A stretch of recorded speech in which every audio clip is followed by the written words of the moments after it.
Now let's talk about Botox. Botox is a brand. It was the first. It has a lot of advertising and marketing dollars behind it. So it is now, it's gone from a product name to, I think it's is it a verb or a noun, where we use the word Botox interchangeably for all the brands, and Botox is a procedure now as opposed to being a named chemical. I definitely need to check back with my English teachers where we turn, I don't know, is it a subject into a verb or a verb into a noun? All of my English people out there, you're welcome to chime in and give me that lesson. Well, here's the most important thing. Is it the brand that's making you look fabulous, or is it the technician? Is your technician sticking a needle in your forehead and shooting Botox? Or is your technician shooting your Botox and designing how your brows will move, how your brows will sit, what your brow shape will be, how and where your movement will be? That's called designing Botox, and that's what artists do. And that's what I try to do. I don't know about anybody else. But I know that of late, I've been having a lot of people come to me who they complain because their foreheads are moving after I inject them. Well, Botox or any of the brands, none of it is designed to eliminate all of your movement.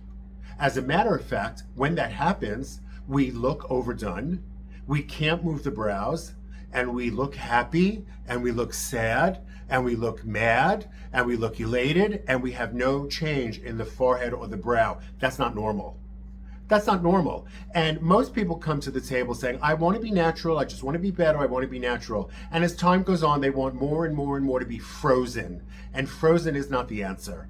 It's not the answer.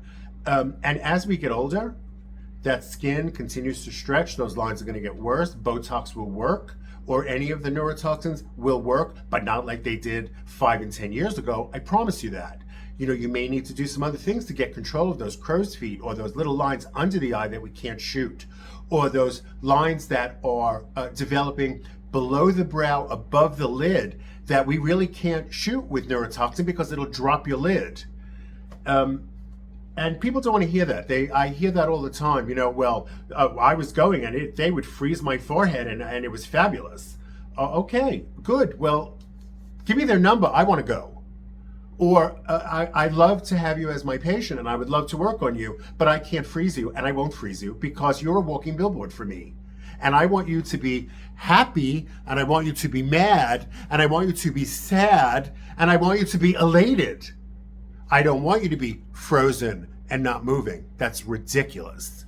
Well, I guess that was another rant and it wasn't supposed to be. But the key takeaway from this is that Botox or any of the neurotoxins are a chemical that allow us and help us to design what part of the muscles in your forehead will move. That will elevate a brow, flatten a brow, straighten a brow, pull a tail up, drop a tail down. There's a million things you can do with Botox if you're designing. If you're just shooting and hoping to get rid of wrinkles, then you get what you get. And there's a big difference between the art of Botox and filler and people who shoot.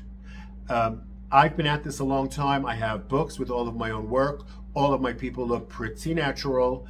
I do have a few faces that do go overboard. We discuss as technician to client and client to technician, and they express that this is how they want to look, and I respect that.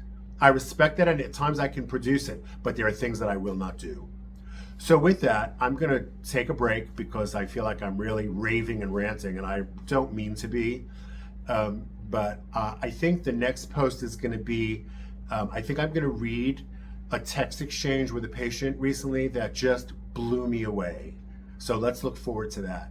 Hey, I appreciate your time. You have a great day.